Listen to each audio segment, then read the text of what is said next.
Hi everyone, welcome to TechnoJP YouTube channel. இது ஒரு knowledge sharing training session. வாங்க training குள்ள போலாம். இன்னைக்கான டாபிக் பார்த்தோம்னா கோட்ஸ் அண்ட் ஸ்டாண்டர்ட்ஸ் பத்தி தான் பார்க்க போறோம். BPVC அப்படின்னு சொல்லுவாங்க, பாய்லர் பிரஷர் வெசல் கோட். இதோடைய ஸ்டாண்டர்ட்ஸ்னா டெஃபினிஷன் என்ன, கோட் டெஃபினிஷன் என்ன, எத்தனை கோட்ஸ் இருக்கு, அந்த கோடோடைய டெஃபினிஷன், ஸ்கோப் எல்லாத்தையும் நம்ம விரிவாக பார்த்துடலாம். இந்த ப்ரெசன்டேஷன் ப்ளஸ் வந்து கடைசி வரைக்கும் பாருங்க. உங்களுக்கு வந்து இம்பார்ட்டன்ட் இன்ஃபர்மேஷன்ஸ் கொடுத்துருக்கேன். பிடிச்சிருந்தா லைக் பண்ணுங்க, ஷேர் பண்ணுங்க, மோட்டிவேட் பண்ணணும்னு வச்சிங்கன்னா சப்ஸ்கிரைப் பண்ணுங்க. வாங்க ட்ரெயினிங் குள்ள போகலாம். கோட்ஸ்னா என்ன அப்படின்னு பார்த்தோம்னா, இது வந்து ஒரு லா மாதிரி, ரூல்ஸ் அண்ட் ரெகுலேஷனை கண்டிப்பாக ஃபாலோ பண்ணணும். அதில் ஸ்பெசிஃபிகேஷன், ஸ்பெசிஃபிக் ரெக்குவயர்மெண்ட்ஸு, இப்போ டிஃப்ரெண்ட் டைப் ஆஃப் இண்டஸ்ட்ரீஸ், அந்த இண்டஸ்ட்ரீஸ்க்கு தகுந்த மாதிரி, அந்த ப்ராடக்ட் தகுந்த மாதிரி இதை வந்து ஃபாலோ பண்ணிக்கணும். இதுதான் வந்து கோட்ஸு. ஸ்டாண்டர்ட்ஸ் கோட்ஸ் வந்து பார்த்தீங்கன்னா இந்த ஐபிசி செக்ஷன் மாதிரி கண்டிப்பாக வந்து ஃபாலோ பண்ணி தான் ஆகணும். அதுதான் லாஸ், ரூல்ஸ் அண்ட் ரெகுலேஷன்ஸு. ஸ்டாண்டர்ட்ஸ்ன்றது இது ஒரு கைட்லைனு, அந்த ரெக்குவயர்மெண்ட்ஸ் வந்து ஃபாலோ பண்ண போகிறோம். ஒரு அவுட்லைன் கைட்லைன்ஸ் ஸ்டாண்டர்ட்ஸ்ன்றது. இதுவும் வந்து ஒரு ஸ்பெசிஃபிக் இண்டஸ்ட்ரீஸ் அண்ட் ஸ்பெசிஃபிக் ப்ராடக்ட்காக அதோட ஸ்பெசிஃபிகேஷன், அதோட ரெக்குவயர்மெண்ட்ஸ் வந்து ஃபாலோ பண்ணுறேன், எப்படி ஃபாலோ பண்ணணும் அப்படின்னு என்னெல்லாம் ஃபாலோ பண்ணுறது தான் வந்து இந்த codes and standards. First code வந்து பார்த்தோம்னா ASME செக்ஷன் 1. இது எதுக்கு சொல்கிறதுன்னு பார்த்தோம்னா, பவர் ஜென்ரேட் பண்ணுறதுக்கான யூஸ் பண்ணுற boiler, steam boilers, miniature boilers, fuel boilers, electrical boilers, அதுக்கப்புறம் வாட்டர் ஹீட்டர் பாய்லர்ஸு, இந்த பாய்லர்ஸ்லாம் வந்து பவர் ஜென்ரேட் பண்ணுறதுக்கு யூஸ் பண்ணுறதுக்காக அதோட ரெக்குவயர்மெண்ட்ஸ் வந்து ஃபாலோ பண்ணுறது தான் வந்து ASME செக்ஷன் 1. இதில் என்னன்னு கொடுத்துருப்பாங்கன்னா, கன்ஸ்ட்ரக்ஷன் ஆஃப் பாய்லர்ஸ், இந்த பாய்லர் எப்படி கன்ஸ்ட்ரக்ட் பண்ணுறது, இது என்ன மெட்டீரியல்லாம் யூஸ் பண்ணுறது, இதோட வெல்டிங் எப்படி யூஸ் பண்ணுறது, சர்டிஃபிகேஷன், இந்த பாய்லரை வந்து செக் பண்ணணும் அப்படின்னா அது எப்படி சர்டிஃபிகேஷன் எப்படி வாங்குறது, அதுக்கப்புறம் NDT என்னென்னலாம் ரெக்குவயர்மெண்ட்ஸ் இருக்குது, UT, FET, MT, அந்த மாதிரி என்ன டெஸ்ட்லாம் பண்ணணும், அதே மாதிரி ஹைட்ரோஸ்டாட்டிக் டெஸ்டிங்கு, இந்த டெஸ்டிங்ஸ் ரெக்குவயர்மெண்ட்ஸ் எல்லாமே வந்து இந்த கோடில் வந்து கொடுத்துருப்பாங்க. ASME section 1. This is for power generation, அதாவது பவர் பாய்லர்ஸ் அப்படின்னு சொல்லுவாங்க. அடுத்த செக்ஷன் வந்து ASME செக்ஷன் 2. இதில் என்ன கொடுத்துருப்பாங்கன்னா, மெட்டீரியல்ஸ் பற்றி கொடுத்துருப்பாங்க. பவர் பாய்லர்ஸ் இருக்குது பார்த்தீங்களா, பாய்லர்ஸு, அதுக்கு யூஸ் பண்ணுற காம்பனன்ட்ஸ் லைக் பைப்பு, அதுக்கப்புறம் வந்து வால்ஸு, அதெல்லாமே வந்து பார்த்தோம்னா எதில் பார்க்கணுன்னா ASME செக்ஷன் 2. இதை வந்து மேனுஃபேக்சர் பண்ணுறதுக்கு என்ன மாதிரியான மெட்டீரியல்ஸ் வேணும் அப்படின்றது செலக்ட் பண்ணுறது தான் வந்து பார்ட் 2. இந்த செக்ஷன் 2ல் வந்து 4 பார்ட் இருக்குது. Part A, part B, part C, part D.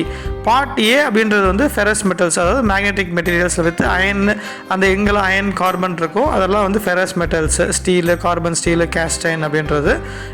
அதை யூஸ் பண்ணி பாய்லர் பண்ணுறதுன்னு பார்த்தோம்னா பார்ட் A வந்து நம்ம ரெஃபர் பண்ணணும். பார்ட் B வந்து ரெஃபர் பண்ணுறது எதுக்கு பண்ணுவாங்கன்னா, நான் ferrous metals like aluminium, copper, brass, France. So அந்த மாதிரி மெட்டீரியல்ஸ்லாம் வந்து நம்ம செக் பண்ணணும், என்ன மெட்டீரியல்ஸ் யூஸ் பண்ணணும், அது ரெக்குவயர்மெண்ட்னு பார்க்கணும்னா பார்ட் B. இப்போ பார்ட் C வந்து welding எலக்ட்ரோட்ஸு, filler materials.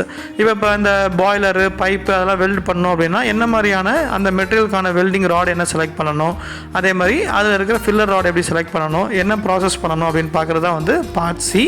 Part D வந்து இப்போ இந்த பைப்பு, இந்த பவர் பாய்லர், அந்த மெட்டீரியல், அந்த மெட்டீரியலோடைய செலெக்ஷன் எப்படி பண்ணுறது, அதோட ஸ்ட்ரெஸ் கால்குலேஷன் எப்படி, மெக்கானிக்கல் ப்ராப்பர்ட்டிஸ் எப்படி செலக்ட் பண்ணுறது, ஈல்டு ஸ்ட்ரென்த், டென்சைல் ஸ்ட்ரென்த், அதெல்லாம் செலக்ட் பண்ணுறது தான் வந்து இந்த ASME செக்ஷன் 2 ஓடுது. About materials of power boilers, pipes, அதோட components like valves, other materials. ASME section 3ன்றது நியூக்ளியர் பவர் பாய்லர்ஸ். இது எங்கன்னா நியூக்ளியர் பவர் பிளான்ட்டில் யூஸ் பண்ணுற பவர் பாய்லர்ஸு, இதோடைய கன்ஸ்ட்ரக்ஷன், இதோடைய மெத்தட் ஆஃப் இன்ஸ்பெக்ஷன், அதுக்கப்புறம் ஃபேப்ரிகேஷன், கன்ஸ்ட்ரக்ஷன், டெஸ்டிங்கு. ஸோ இதெல்லாம் செக் பண்ணுறது தான் வந்து ASME section 3. Nuclear power boilers for nuclear power plant. நியூக்ளியர்னா தெர்மல் ஹீட்டை ப்ரொடியூஸ் பண்ணி பவரை வந்து ஜென்ரேட் பண்ணுறாங்க. ஸோ ஹீட் வந்து யுரேனியம் மூலயமா வந்து ஜென்ரேட் பண்ணுறாங்க, ஹீட்டை ப்ரொடியூஸ் பண்ணுறதுக்காக. ஸோ அது மூலயமா பவர் பாய்லரில் வந்து ஸ்டீம் பண்ணி அதுக்கப்புறம் டர்பைன்லேருந்து ஜென்ரேட்டர்லேருந்து பவர் எடுக்கிறாங்க. ஸோ இதில் வந்து division 1, division 2, division 3, division 4, division 5 இருக்குது. இப்போ டிவிஷன் 1 அப்படின்றது வந்து rules and regulations for power point, அந்த கன்ஸ்ட்ரக்ஷன்ஸ்க்காக பாய்லரை வந்து எப்படி கன்ஸ்ட்ரக்ட் பண்ணுறது, ஃபேப்ரிகேட் பண்ணுறது, டெஸ்டிங் பண்ணுறதுன்றது டிவிஷன் 1. டிவிஷன் 2ன்றது அதோடைய ஃபெசிலிட்டியை எப்படி கவர் பண்ணுறது, கான்க்ரீட் மூலயமா அதோடைய சேஃப்டிக்காக எப்படி வந்து ஒர்க் பண்ணுறது, என்ன கான்க்ரீட் மெத்தட் வேணுன்றது டிவிஷன் 2. டிவிஷன் 3 வந்து transportation, storage of radioactive waste இல்லை அந்த ஸ்க்ராப்ஸு. ஸோ அதை எப்படி டிரான்ஸ்போர்ட் பண்ணுறது, எப்படி ஸ்டோரேஜ் பண்ணுறது, இன்ஸ்பெக்ஷன் பண்ணுறது, எப்படி மெத்தட் அது. டிவிஷன் 4 வந்து ஃபியூஷன் எனர்ஜி டிவைசஸ், அதோட காம்பனன்ட்ஸ் வந்து செக் பண்ணுறது, என்னென்ன டிவைஸ் இருக்குது, ரெக்குவயர்மெண்ட்ஸ் இருக்குன்னு பார்க்குறது வந்து டிவிஷன் 4. ஸோ டிவிஷன் 5 வந்து ஹை டெம்பரேச்சர் ரியாக்டர்ஸ், அதை எப்படி ப்ரொடியூஸ் பண்ணுறது தான் வந்து டிவிஷன் 5. இந்த ரெக்குவயர்மெண்ட்ஸ்லாம் வந்து நியூக்ளியர் பவர் பாய்லர்ஸோட ரெக்குவயர்மெண்ட்ஸ், காம்பனன்ட்ஸ் இன்ஸ்பெக்ஷன் பண்ணுறது, ஃபேப்ரிகேஷன், கன்ஸ்ட்ரக்ஷன் பார்க்கணும். இதில் பார்க்கணும்னா ASME செக்ஷன் 3. ASME செக்ஷன் 4 வந்து வாட்டர் ஹீட்டர் பாய்லருடைய கன்ஸ்ட்ரக்ஷன்ஸ், ஃபேப்ரிகேஷன்ஸ், இன்ஸ்பெக்ஷன் மெத்தட்ஸ் வந்து செக் பண்ணுறது. ஸோ அதோடைய சேஃப்டி, அதுக்கப்புறம் அந்த பாய்லரோடைய கன்ஸ்ட்ரக்ஷன், டிசைனு, ஸ்ட்ரெஸ் கேல்குலேஷன்ஸ் அதெல்லாம் பார்க்குறது. அது வந்து வாட்டர் ஹீட்டர் பாய்லரோடைய ரெக்குயர்மெண்ட்ஸ் பார்க்கணுன்னா ASME செக்ஷன் 4 தான் பார்க்கணும். இதுதான் வந்து இந்த கோடு. இது ஒரு important code. ASME section 5 ND methods பற்றி சொல்கிறது. இதோடைய ப்ரொசீஜர்ஸு, ஸோ எப்படி என்னென்னலாம் இன்ஸ்பெக்ஷன் பண்ணணும், எப்படி இன்ஸ்பெக்ட் பண்ணணும், எசென்ஷியல் வேரியபிள் அது, நான் எசென்ஷியல் வேரியபிள் அது. ஸோ இது என்னென்ன NDT மெத்தட்ஸ்னால் வந்து விஷுவல் இன்ஸ்பெக்ஷன், அதாவது நான் டிஸ்ட்ரக்டிவ் எக்ஸாமினேஷன், விஷுவல் இன்ஸ்பெக்ஷன், அதுக்கப்புறம் வந்து பெனட்ரன்ட் டெஸ்டிங், லிக்விட் பெனட்ரன்ட் டெஸ்டிங் சொல்லுவாங்க. இதெல்லாம் வந்து MPI மேக்னெட்டிக் பார்ட்டிகல் இன்ஸ்பெக்ஷன், அதுக்கப்புறம் ரேடியோகிராஃபிக் இன்ஸ்பெக்ஷன், அதுக்கப்புறம் அல்ட்ராசானிக் இன்ஸ்பெக்ஷன், அதுக்கப்புறம் வந்து பார்த்தோன்னா எடி கரண்ட் டெஸ்டிங்ஸ். இதெல்லாம் வந்து எப்படி ப்ரொசீஜர்ஸ் மேனுஃபேக்சர் பண்ணுறது, என்னென்னலாம் ப்ரொசீஜர்ஸ் இருக்குது, என்ன மெத்தட்ஸ் இருக்குது, என்ன டெக்னிக்ஸ் இருக்குது, அதெல்லாம் வந்து ரெஃபர் பண்ணுறது தான் வந்து இந்த ASME செக்ஷன் 5. இதில் வந்து நிறைய ஸ்டாண்டர்ட்ஸ் போகும். செக்ஷன் 8, அதுக்கப்புறம் ASME B16.34 அக்செப்டன்ஸ் க்ரைட்டீரியாஸ் பார்க்குறதுக்காக, API 6A, API 6D அந்த மாதிரி டிஃப்ரெண்ட் டைப் ஆஃப் அக்செப்டன்ஸ் க்ரைட்டீரியாஸ்லாம் பார்க்குறதுக்கு டிஃப்ரெண்ட் ஸ்டாண்டர்ட்ஸ் வந்து இந்த செக்ஷன் 5 வந்து லிங்க் பண்ணியிருப்பாங்க. இது மெயின்லி வந்து ப்ரொசீஜர்ஸை வந்து நம்ம வந்து ப்ரிப்பேர் பண்ணுறதுக்கும், எப்படி வந்து என்ன டெக்னிக் யூஸ் பண்ணணும், ப்ரெஷர் வெசல்ஸில் எந்த மாதிரியான டெக்னிக் யூஸ் பண்ணணும், என்ன அக்செப்டன்ஸ் க்ரைட்டீரியா, அதெல்லாம் வந்து இது மூலயமா செக் பண்ணுறது தான் வந்து ASME செக்ஷன் 5. ASME செக்ஷன் 6 வந்து வாட்டர் ஹீட்டர் பாய்லருடைய ஆஃப்டர் இன்ஸ்டாலேஷன் கேரு, சேஃப்டி, டெஸ்டிங்கு, அதோடைய மெத்தட் ஆஃப் இன்ஸ்பெக்ஷன்ஸ் எல்லாம் பார்க்குறது தான் வந்து ASME செக்ஷன் 6. ASME செக்ஷன் 4 வந்து வாட்டர் ஹீட்டரோட கன்ஸ்ட்ரக்ஷன், ஃபேப்ரிகேஷன்லாம் பார்த்தோம். இப்போ 6 வந்து ஆஃப்டர் இன்ஸ்டாலேஷன் எப்படி சர்வீஸ் பண்ணுறது, எப்படி மெயின்டெனன்ஸ் பண்ணுறது, அதோடைய ரெக்குயர்மெண்ட்ஸ் வந்து ASME 6 வந்து கொடுத்துருப்பாங்க. ASME செக்ஷன் 7 வந்து பவர் பாய்லருடைய கேர் ஆஃப்டர் இன்ஸ்டாலேஷன், அதோடைய சர்வீஸு, மெத்தட் ஆஃப் இன்ஸ்பெக்ஷன், அதுக்கப்புறம் இன்ஸ்டாலேஷனுக்கு அப்புறம் வரல மெயின்டெனன்ஸ் ஒர்க்கு, அதோடைய காம்பனன்ட்ஸ் அதெல்லாம் வந்து செக் பண்ணுறது தான் வந்து இந்த பவர் பாய்லர்ஸு. ASME செக்ஷன் 1 வந்து நம்ம என்ன பண்ணோம்னா கன்ஸ்ட்ரக்ஷன், ஃபேப்ரிகேஷன், டிசைன், மெட்டீரியல்ஸ் எல்லாம் பார்த்தோம். இப்போ ASME செக்ஷன் 7 வந்து அதாவது 1 வந்து கன்ஸ்ட்ரக்ஷன், 7 வந்து மெயின்டெனன்ஸ், கேரு, அதோட சர்வீஸு, அதோட சேஃப்டி. இது வந்து important code. ASME section 8 pressures vessels பற்றி கொடுத்துருப்பாங்க. இந்த ப்ரெஷர் வெசல்ஸோடைய கன்ஸ்ட்ரக்ஷன், ஃபேப்ரிகேஷன், என்ன மெட்டீரியல், என்ன டிசைனு, என்ன இன்ஸ்பெக்ஷன், எல்லா ரெக்குயர்மெண்ட்ஸ், ஸ்பெசிஃபிகேஷன்ஸ் எல்லாமே கொடுத்துருப்பாங்க. இப்போ இந்த ப்ரெஷர் வெசலோடைய ப்ரெஷர் வந்து 15 PSI below and 50 PSI above. இதோடைய அதாவது ப்ரெஷர் உள்ளே போகிறது ஸ்டீம் ப்ரெஷர் போகும். இப்போ வந்து இந்த ப்ரெஷர் வெசலோடைய டிவிஷன்ஸ் இருக்குது. டிவிஷன் 1, டிவிஷன் 2, டிவிஷன் 3 இருக்குது. டிவிஷன் 1 வந்து அன்ஃபயர்டு ப்ரெஷர் வெசல்ஸு. டிவிஷன் 2 வந்து rules and regulations of pressure vessels. Division 3 வந்து high heat pressure vessels above 10,000 PSI. அடுத்த இம்பார்ட்டன்ட் கோடு வந்து ASME section 9 welding and brazing qualification. So இந்த welding வந்து WPS, PQR, WPQ அந்த ரெக்குயர்மெண்ட்ஸ் எல்லாமே இதில் தான் கொடுத்துருப்பாங்க. ஸோ WPSன்றது வெல்டிங் ப்ரொசீஜர் ஸ்பெசிஃபிகேஷன்.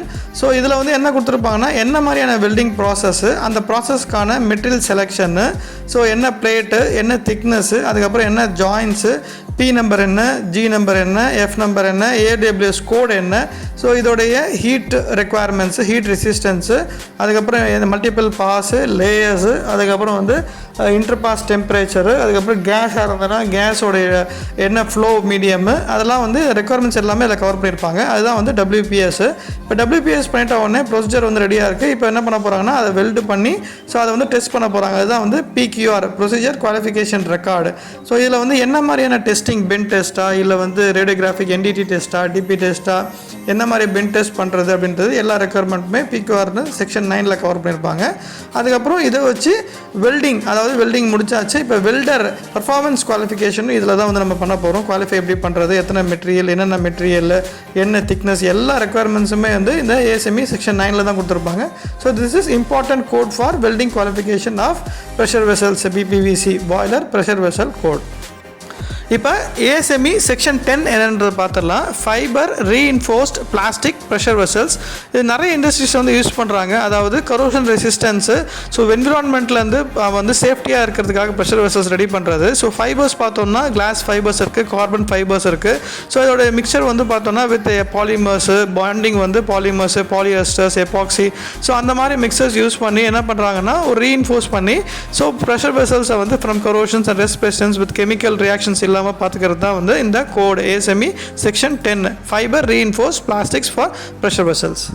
இந்த கோடு வந்து பார்த்தோம்னா ASME செக்ஷன் 11 இது வந்து நியூக்ளியர் பவர் பிளான்ட்டோடைய service maintenance repairs of components use பண்ணுற காம்பனன்ட்ஸு கூலண்ட்டு அதை பற்றிய ரெக்குவயர்மெண்ட்ஸ்லாம் வந்து ஃபாலோ பண்ணுறது தான் வந்து after installation after service repairs maintenance அதெல்லாம் பார்க்குறது தான் வந்து ASME section 11 code requirements. ASME section 12 இதுதான் வந்து ஃபைனல் கோடு. ஸோ எல்லா கோடையும் பார்த்துருப்போம். இந்த ப்ரெசன்டேஷன் உங்களுக்கு பிடிச்சிருன்னு நினைக்கிறேன். ஸோ இதையும் முடிச்சிடலாம் இந்த ப்ரெசன்டேஷன்லையும். ஸோ இம்பார்ட்டன்ட் இன்ஃபர்மேஷன் ஸோ கவனிங்க.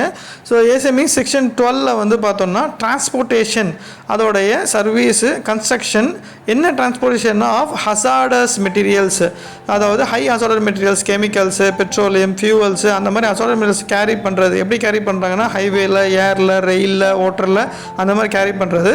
இந்த டேங்கோடைய கெப்பாசிட்டி வந்து அபவ் 3000 PSI ப்ரெஷர் இருக்கிற டேங்க்கு, அதே மாதிரி அபவ் 120 கேலான்ஸோடைய வால்யூம். ஸோ இந்த மாதிரி டிரான்ஸ்போர்ட்டேஷனை வந்து எப்படி கன்ஸ்ட்ரக்ட் பண்ணுறது, எப்படி சர்வீஸ் பண்ணுறது, எப்படி டெஸ்ட் பண்ணுறது எல்லா ரெக்குவயர்மெண்ட்டையும் வந்து ASME செக்ஷன் 12 வந்து கவர் பண்ணியிருப்பாங்க. ஸோ கோட்ஸோடைய ரெக்குவயர்மெண்ட்ஸ் BPVC கோட்ஸோட ரெக்குவயர்மெண்ட்ஸ் வந்து ஃபுல்லாக கவர் பண்ணிட்டேன் ASME செக்ஷன் 1லேருந்து செக்ஷன் 12 வரைக்கும். ஸோ உங்களுக்கு பிடிச்சிருக்கோன்னு நினைக்கிறேன். பிடிச்சிருந்தா லைக் பண்ணுங்கள், ஷேர் பண்ணுங்கள், சப்ஸ்கிரைப் பண்ணுங்கள். ஸோ தட் இந்த ப்ரெசன்டேஷன் வந்து உங்களுக்காக ப்ரிப்பேர் பண்ணியிருக்கேன் நாலேஜ் ஷேர் பண்ணுறதுக்காக. ஸோ இந்த ப்ரெசன்டேஷனில் உங்களுக்கு எதனா கமெண்ட்ஸு கொஸ்டின்ஸ் இருந்ததுன்னா கமெண்ட் செக்ஷனில் கொடுங்க. அதே மாதிரி இந்த மாதிரி ப்ரெசன்டேஷன் வேறு எதனா ப்ரிப்பேர் பண்ணி உங்களுக்கு நாலேஜ் ஷேர் பண்ணணும் அதுவும் கொடுங்க. நாங்கள் ப்ரிப்பேர் பண்ணி உங்களுக்கு ஷேர் பண்ணுறோம். Thanks to everyone, thanks to my teammate. நம்ம நெக்ஸ்ட் ப்ரெசன்டேஷனில் மீட் பண்ணலாம். Until then bye from Techno JP.